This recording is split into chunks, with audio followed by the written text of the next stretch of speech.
Hello, dear folks. Welcome to Season 7 of our On the Call series produced by the Stars Among Us. I'm Ozzy. I'm so very happy that you tuned into this thank you tour of mine, as each episode is a thank you card to those who have impacted my life. This episode is sponsored by the Emancipation Support Committee of Trinidad and Tobago, which acts as an umbrella to advance the interests of Africans nationally and internationally. It's committed to the engagement at many levels in the process of the transformation of Caribbean society to meet the cultural, social, economic, and political challenges of globalization. And on this 7th episode of Season 7, I'm shining light on my dear friend, sister, Ingrid Lashley. Hello, Ingrid. Hi, Ozzy. It's so nice to be with you today. Thank you for being here. I know you're a very busy person. Just to let my audience know about you, Miss Ingrid Lashley is a graduate of McGill University, Montreal, Canada, and holds a master's degree in business administration, specializing in accounting and finance. She also carries the professional designations of certified management accountant, certified public accountant, and chartered accountant, and serves as a member of the disciplinary committee of the Institute of Chartered Accountants of Trinidad and Tobago. Having spent several years at the helm in banking and mortgage financing, she spent 18 years at Scotiabank in various senior positions in financial control, private banking, trusteeships, and merchant banking. Ingrid Lashley serves on the board of directors of state, publicly traded, and private companies in various business sectors in Trinidad and Tobago. Right. For Ingrid's contribution in corporate banking and finance, she was awarded the Doctors of Law from the University of the West Indies in 2022, recognized as an outstanding global citizen. Despite her demanding professional life, Ingrid finds time for involvement in the culture and social life of Trinidad and Tobago and the board of management of her high school, Bishop Anstey High School, and Rainbow Rescue, a home of hope for displaced boys. She is an accomplished bass steel pan player and a former interbank Calypso queen. Ingrid also holds credentials in piano and dance. So now, come the question. What were your two biggest dreams as a child, as a youth? Well, actually, when I was growing up, my mother often would say, you have no ambition, you don't know what you want to be when you grow up. Because my sister Debbie, had very serious heart surgery as a child. And arising out of that experience, she wanted to be a nurse, but I really didn't know what I wanted to be. And because I enjoyed dance and music, I thought maybe I could combine those in some way. I used to appear on Auntie Hazel's 12 and Under, Teen Talent. I had friends in dance like you, and I would dance with Andre Lanja and so on. And I thought that maybe my destiny was more in the arts. However, though, I quickly realized that excelling in that sphere required much more time and attention than I had available to me at the time, given my academic focus. So, in essence, going through the paces at school, all of these things were extracurricular activities. And every time an examination of import would come along, they had to take a back seat. So over time, I tried to keep my interest alive, but I soon found my leaning towards the academic. And it was really my school principal at Bishop Anstey, when I was doing my what we called Cambridge A-levels at the time, she suggested to me, well, with your concentration in mathematics and your love of the numbers, why don't you try accounting? And so after I left high school, I worked with an accounting firm as a junior assistant to see if I liked that area, and I did. So I changed my focus to that. It wasn't that my intention at age 10 was to be an accountant. So that said, how important is mentoring to you, like in your career? What was the best lessons learned from your mentor or mentors? Okay, so my mentoring in the span of my career has been almost like a mother and child relationship. As head of a unit, as head of an organization, you're responsible for the lives of others. And if you are, you must work with them, and from time to time, even I'll use the word nurture them, so that their progress and their accomplishments are part of your own. To do otherwise, I think, is to compromise leadership in its true form. If you have no one to lead, you can't be a leader. So those who come after you must be so developed so that they too can achieve the level of leadership and so on that they would want to. For those who report to me, I always consider it a responsibility to help them achieve a level of leadership and a level of career development that allows them to move away from me over time. So I think as a leader, as someone who is involved in corporate life, over time you guide and instruct and mentor, because that is a very popular word, and even coach those who are around and with you so that they move away from you and come to their own space, their own level of achievement or accomplishment. That is very similar to a family situation where children move away. I think that is the essence of giving value, so to speak. What has made your heart smile about the work that you were involved in? Like, how do you receive that word, work? What was the joy of your job, that made you love to do what you were doing? There were two aspects of my job, my career. I prefer to look at it as my career as opposed to my job, because I always enjoyed it so much. Sometimes I would have had change for them. But anyway, I love dealing with people. I love to be able to come to a place where even if you can't solve their problems, you could give them some spark that suggests it will work out. There's hope, So my first love were my customers. In my working life, I used to say that I would deal with my customers from 8 to 4, and then I deal with the work thereafter. Because the work, the admin part is really the work. The customers are really the reason that you're there. It is your reason for being in this space. They are your contribution. I've always had people who work with me as opposed to for me. I think that is a blessing in itself. At the end of the day, we may not always agree, and sometimes we have to agree to disagree.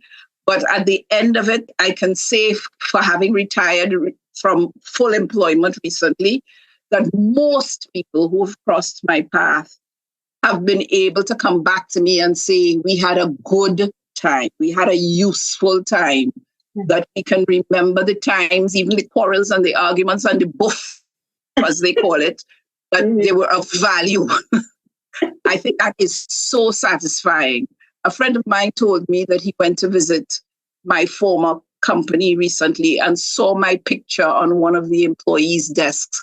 And I've left that company 6 years now. I mean, that is a profound compliment. Absolutely. I think. I have a question for you. Why did you choose to stay and work in Trinidad rather than a lot of people did by going overseas? Okay, in my career, I worked overseas for some time. I worked in Toronto, Cayman Islands, Bahamas. It was part of the development program that had been spearheaded for me by one of my own mentors that would allow me to visit Scotiabank branches and become involved in assignments in each of those branches and each of those locations. At all times, I wanted to come back to Trinidad and Tobago to contribute to my own country. And I think that was the juncture that led me to move on from Scotiabank, as a matter of fact, because after my overseas assignments and having come back to be a part of the executive team at Scotiabank, Trinidad and Tobago, I felt I was at a place to lead an organization in Trinidad and Tobago. And at the time, my career path within Scotia would have carried me overseas a second time. So I chose the option, after looking around for a little bit, to move to Trinidad and Tobago Mortgage Finance, which I thought of as a small giant in housing that just wanted to burst open. And I felt that I could contribute to make that happen. What has been the biggest challenge in your professional and therefore perhaps your personal life during your career through the glass ceiling that you didn't know you had gone through? Yeah, I would say, in the Caribbean environment, men do not always think of women as their leadership equal. There are very few men, in my time anyway, who would have considered a female in a leadership role as a co-leader or as a boss, for example, as opposed to someone who they would need to, and I'm putting this in inverted commas, take care of, someone who would be submissive or less challenging in terms of the ideas to share and brainstorming avenues of development and those kinds of things. Maybe it may have started in my generation, but that whole notion of women, female leadership, it was a notion that was not familiar in my time. And in going through the process of a so-called glass ceiling, it was important to exercise a little patience. It was also important to negotiate through the ceiling as opposed to taking a hammer and breaking it open. Mm-hmm. And I still find that sometimes in circles where I interact with men of my age or older than I. It is not that they mean harm sometimes. It is not that they want to squash you. It is just that that is the way that they too have been nurtured. And in a lot of ways, as parents of the generation after us, we keep doing the same thing. We expect our boys to have similar or the same roles as their fathers did. So we too have to be conscious of the fact that, listen, a boy child and his sister must learn, they must perform very similar roles across the board. They must learn to cook, they must learn to clean, they must learn to garden, they must learn the tools that are part of home repair. I don't know if it is difficult to go right back to your question. I don't know if it was a difficult time as much as it was a time to consider, evaluate, and then determine how you move through the glass ceiling. Mm-hmm. Always articulate. What are you most proud of in your career in life? You've done so much. I would think that my most significant accomplishment was the recent conferring of the Doctor of Laws degree by the University of the West Indies. I hadn't been aware that my work was thought of as accomplishments and achievements because it was just what I enjoyed doing. And as I went through the process, I wasn't aware that others may have noticed. That was a definite indication that other people noticed. It made me proud, but it also made me feel very humble, very appreciative of the fact that I could contribute to my country in that way, to people who have worked with me, to people who have mentored me. And all of the time that I thought of this award and what it meant, I kept reflecting on the fact that, it really takes a village. There are so many people who contributed to where I am and what I am. And I felt as if this was an acknowledgement more of their accomplishment than my own. Oh, beautifully said. Now, you are the busiest retiree I know. Who and what do you now advocate for? What keeps you busy now? And how does women play into that? Does the digital space still mean something to you now? Well, I think the digital space is what makes me able to perform at this life stage. Because, I used to say that the most important person to me in my office space was my executive assistant. Mm-hmm. Well, now that I am retired, I don't really have an executive assistant because the nature of my work is that I am on the board of directors of a few companies or quite a few companies, and I have no staff. So my role in affording corporate governance means that I must be self-sufficient in writing my letters, in making arrangements, in scheduling, in appointments, in interacting with people who provide service, and even with my colleagues and sharing ideas, doing my own research, writing my own papers. It is really a place of self-sufficiency that I would not have had in my corporate life, because in order to be the chief decision maker in corporate life, you must have a network of persons who will take care of the routine things.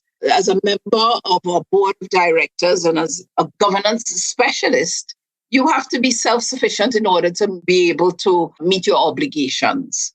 So the digital age is a necessity in that regard. I think the digital age as well also allows for a busy person to keep in touch in a different way, which is also very important because you can't be so busy that you neglect family and friends or room for entertainment and socialization and those things. Because we have WhatsApp and we have Facebook and Instagram and so on, even LinkedIn in terms of your professional life, you're better able to stay in touch. And that is, I think, very, very important given the distances that we now share or that we experience, both emotional and physical.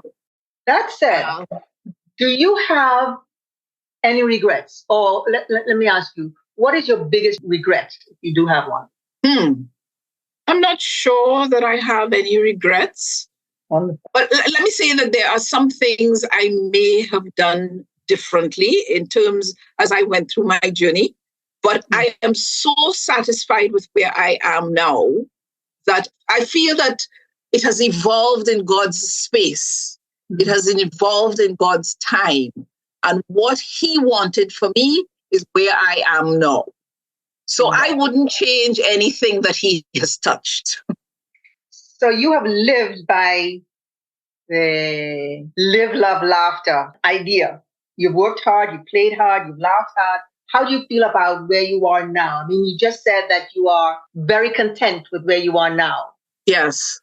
What I consider now to be the twilight of my years, only because I don't think I'll live for 60 more years and I've already crossed 60. So I consider this to be maybe the second to last part of my life stages if I live a long life. And therefore, I have to prepare for that stage in a different way. For my experiences past, I will over time decrease my pace, my physical pace in terms of my busyness, and allow for more charitable leanings, more social leanings that will allow me to spend time giving back. I started to do that through my corporate attachments or my corporate service. I think now as I move further on in age, I would prefer to do it in more charitable ways. Because I have an interest in the culture and so on, I also want to spend some time in providing support in that area. You know, a lot of our cultural organizations don't have the discipline and the corporate structure that will allow them to blossom. I think that people who are part of corporate life must enter that realm to be able to coach and guide there as well. This is not about money. This is about expansion of the Trinidad and Tobago culture so that we do not lose the essence of us. That's right. That said, you've learned to be the steel panist. What would have been your takeaway from that experience that you could apply maybe to the corporate world or life or one's life? In my experience of the fraternity, one of the things that reached out to me first and foremost is the styles of the leadership in the steel band as opposed to corporate leadership. Each steel band leader of the time that I first joined the steel band movement had his own style based on his audience, based on his players, based on his staff, based on those who he deemed to be the persons who he or she was responsible for. As I say she, there weren't many she's when I first started. There are very many she's now, thank God. There are very many women in the pan world who have taken up the baton and carrying us further forward in development of the steel band industry. But to go back to the essence of the steel band and its teachings, the whole essence of we in the pan theatre is much, much bigger than it is when we speak of team in a corporate environment. The focus on learning the music is with one head, so that it doesn't matter where you come from. All that matters is your talent and how you display that talent in the instrumentation and the the musical guidance that is provided by your musical director. Everybody comes together in one place. In my time, we weren't even paid to be a part of the steel band. Now that we recognize the sacrifices that steel bands, men and women, have to make to be there and to commute and to dedicate themselves to this routine, we've been able to make contributions to their financial welfare. But even so, it is a sacrifice of love, and hopefully there will come a time, we're seeing more and more now, that steel bands or panists, musicians whose concentration is in pan, as I prefer to call them, will be able to achieve the success that they so richly deserve in terms of their talent. We in Trinidad and Tobago have such talent. I mean, our panorama now is at a place where you can't even guess who will win. They're all of such high standard. And we must learn to appreciate that and nurture it and make it something that is of global significance. That is where we have to get to. I would like to be a part of that. And of all the things that, times that I would like to be down there is to be during Panorama. However, with my schedule here, it's always been a tough thing, but that is something that I sorely miss. And that is what I YouTube for, to see what's going on afterwards. And it is absolutely fantastic. It's more people need to be aware of it. Somehow they're not aware enough of it unless I put something up and then I was like, oh, that's gorgeous. But it's like, what's happening? But anyway, Ingrid, I wanted you to be on for a while now. We go way back.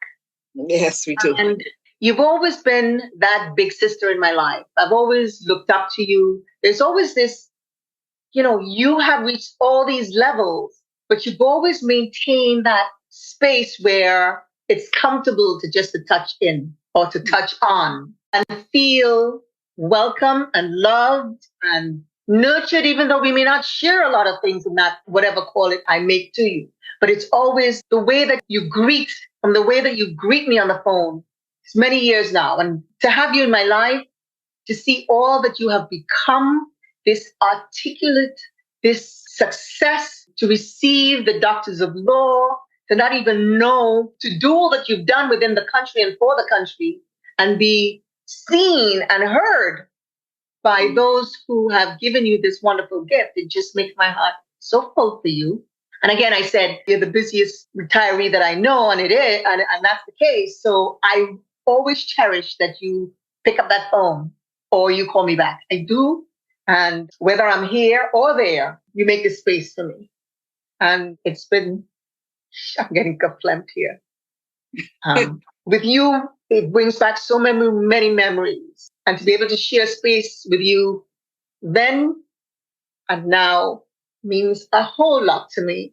So I really, really thank you for taking this time for me to be able to say, instead of sending a card, which I could have done to you and many others, this is somehow what God has me doing. Well, I want to say thank you to Ursula. I don't know what Ingrid would have become if I couldn't share that space on Jerningham Avenue that we did Jerningham Place. Yes. So many years ago. I mean, it was a house that I would go into if I'm hungry, if I just wanted to sit and hear stories from your parents, if I wanted to take a little runaway and wanted your mom to cover me with a story to my parents that I was there all afternoon. and when I tell you about getting an award and feeling as if all the people in your life contributed to this. Your parents contributed to who I am. And so did you and your brother and sisters. They gave me experiences that I cannot ever replace. So it's not just about me. It's about all of you. And it is in that knowledge that I can never be anybody different from the Ingrid that you and I know from our upbringing as teenagers. We will always be that Aussie and that Ingrid. Gosh, thank you so much. And to my audience, thank you so much for spending your valuable time with us. Please care to share. And remember, when you're on your beat, stay on the sunny side of the street safely, be health conscious and kind to one another. And don't forget, please, to give thanks for the little and big gifts. And Ingrid, having you on is a big gift to me. I appreciate it. I can't wait to spend time with you, maybe in Tobago the next time. That's right. Soon. That'll be lovely. Thank you all very, very much. And thanks for thinking of me for this special time. Always. It's here, done forever. Talk to you soon. Love you. Okay, darling. Love you too.